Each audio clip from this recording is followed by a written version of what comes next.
request from one of my followers very specifically to make a video on fine tuning. So this is for you, a video on fine tuning. I like to stick to the theory of things. So I am going to stick to the theory and high level with regards towards fine tuning within this video.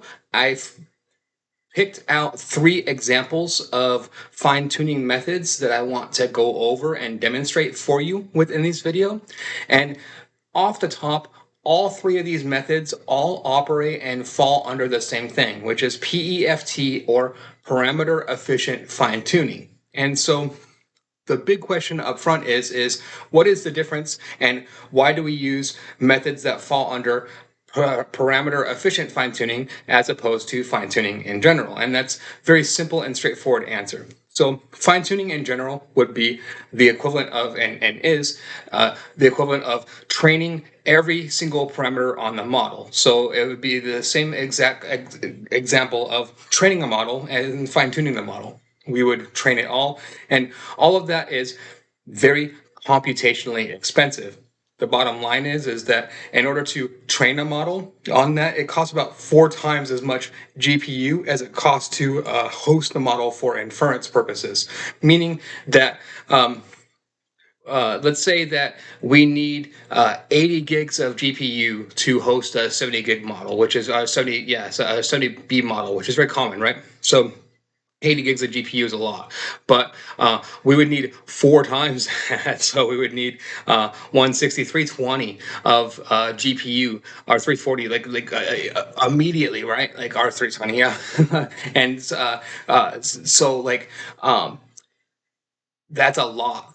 Like you're like multiple commercial GPUs to get up to that point, and then so we don't want to, and we don't need to train every single parameter on the model, which is where parameter efficient fine tuning comes in. And then so the very first method that we'll look at is the very first method that was ever invented under this, right? It fell under this, and this is the most common method that's utilized today. It's called LoRA, LoRA the Explorer.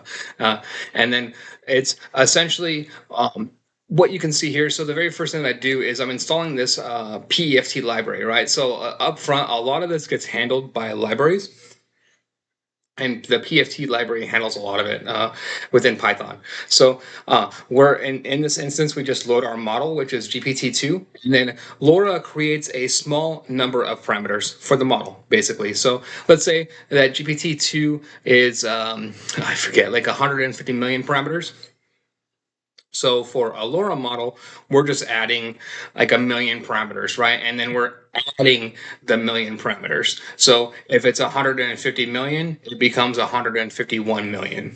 And then we only fine tune those parameters, and we fine tune those parameters on top of the model, right?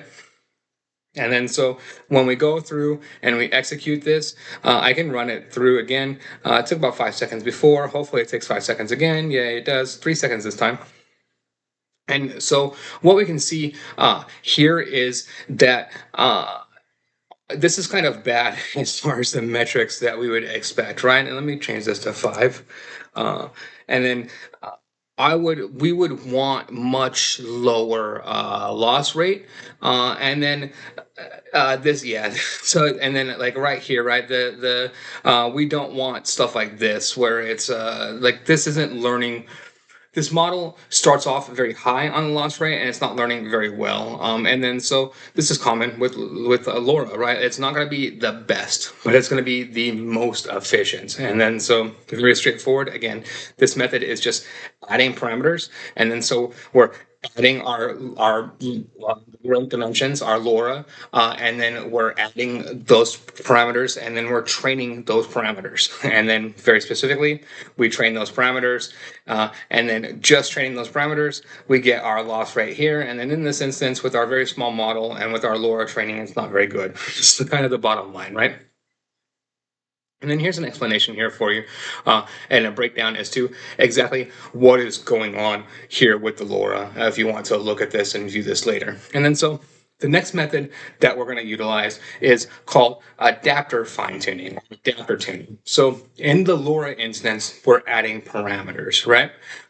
Whereas with adapter tuning, we're adding, think of it like tokens, and then we're adding these token layers or these adapters all over and in between the layers. And then so an adapter is different than a parameter, right? It's a more complex than a parameter. And then so you can see here that we're utilizing ReLU in this instance. And then so in this instance, we're adding a ReLU function. And then so we're adding an activation function to this adapter training that doesn't exist within our LoRa training. So this ReLU function that we're adding is like the major improvement that we're adding for our adapter model. And kind of the same concepts overall, but we add this and then a little bit more math, right? So you can see that this gets a little bit more complex because we have to essentially give parameters to the adapter itself. And then when we run this, our loss rate is much better, right? So it starts off at 2.05 and then goes down to 1.98. So going back up here, 5.09 to 4.04, lower is much better. So 2.05 to 1.98, much better. But we notice here that we're running into the same problem where the model is not learning as well, right? Like 2.05 to 1.98, this isn't much of a decrease. It's decreasing, and it's decreasing at every step compared to the LoRa model, which is good, but it's not decreasing rapidly. We would want better improvement with this method if we could, but this is a good method. So I would be okay with this overall, right? Like if we were to run into this. And then the last method that we'll utilize and we'll showcase here is prompt tuning. And then so this is the most simplistic and easiest way to fine tune a model. So essentially, you just take a prompt, like a system prompt, and then you're feeding that to the model, and you train the model on that prompt a lot, and then you add again embeddings to. So it's the same as kind of like LoRa, but you're adding embeddings in this instance as opposed to adding parameters. You add embeddings specifically, and then you train those additional embeddings on the prompt, right? And then so in this instance, we add an additional layer and an embedding and an encoding layer. So we add the whole additional layer, and then we're training that additional layer for 5 epochs, and then we go through and then we have a little bit of math, and it's the same math that we have to do up here for our ReLU method, for our previous method, and then we go through and then we train, and then kind of the same thing, right? Really kind of the same results here, where it's starting off good. It's going to start out, 2.0076 is actually better than what we're down to here is better, right? So we don't get better here until 4 epochs of training.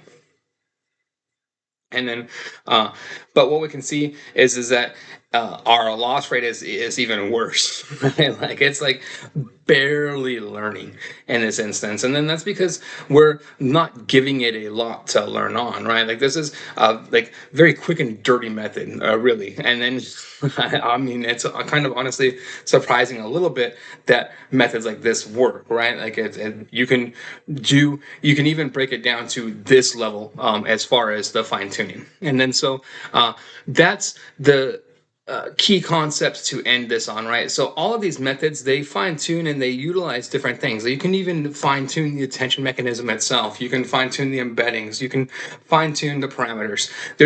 You can fine tune any part of the model. You can only do feed forward fine tuning. You can do back propagation and only do like a fine tune on the back propagation, etc. Right?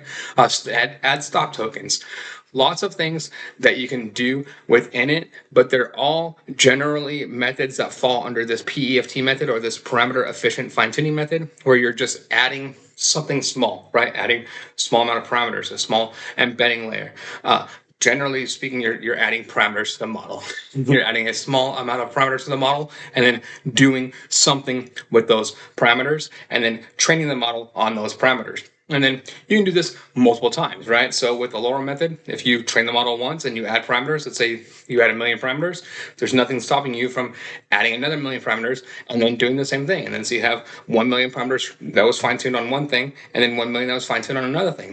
And you do that, etc. And then maybe you get consequences of that after a while, right? And that all goes into like complexity and like system complexity, and then adding in multiples of that. Maybe eventually you get model collapse or something along those lines. That would be unexpected, but not wholly unexpected, but not able to be fully predicted. Would be, I guess, the best way to explain that. And then so this is a breakdown of the kind of the theory behind fine tuning. And remember, the biggest things to remember are that everything falls under PEFT, and LoRA fine tuning is going to be what you'll use like 90% of the time. If you like this type of content, please like and subscribe. Thank you very much.